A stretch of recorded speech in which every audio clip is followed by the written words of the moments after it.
why was it that when God instituted a form of law to build civilization, that it was specifically 7 laws given to Noah?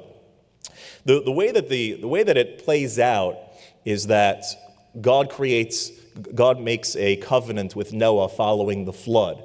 Being that Noah is sort of like the new Adam, since we're starting from scratch again after the flood, God gives this covenant and says, all of your descendants are to make a civilized world. I don't want to have to destroy the world again. I'm not intending to destroy the world again. So that means that the world needs to be founded upon, establish a code of morality. And these 7 laws were the instructions to follow. 6 were originally given to Adam, and then the 7th was given to Noah.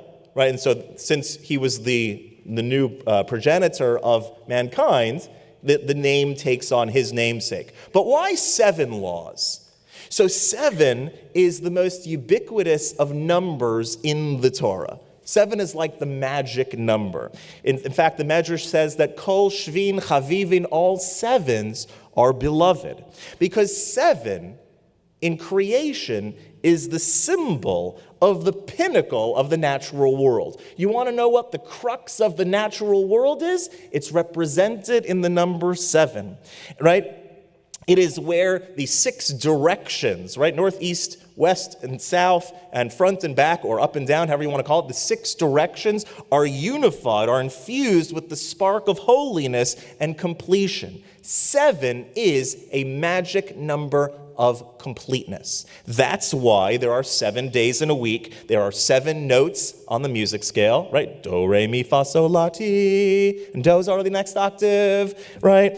7 days in a week, 7 notes on the music scale, 7 colors of the light spectrum and the rainbow, right? Roy G. Biv, everyone learned about that. 7 lands, right? Meaning 7 continents in the world. There are 7 seas in the world.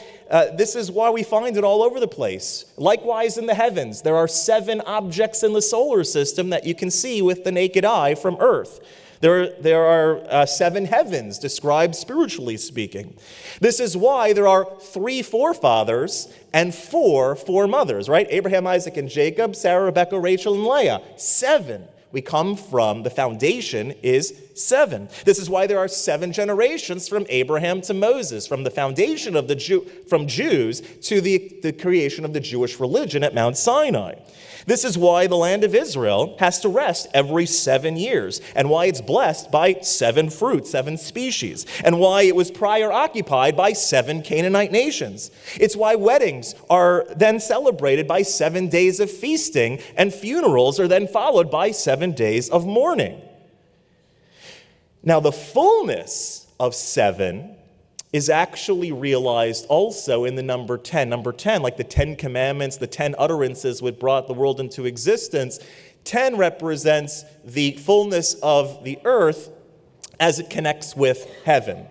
And so the fullness of the number 7 is actually represented in 10 times 7, which is 70, which is why there are 70 nations that are enumerated from Noah. And likewise, there are 70 languages that they communicate in. It's why there are 70 descendants of Jacob that go down into Egypt as progenitors of the Jewish people. And so these correspond to the 70 elders of the Sanhedrin, which would later interpret the 70 facets of the Torah. Getting the picture?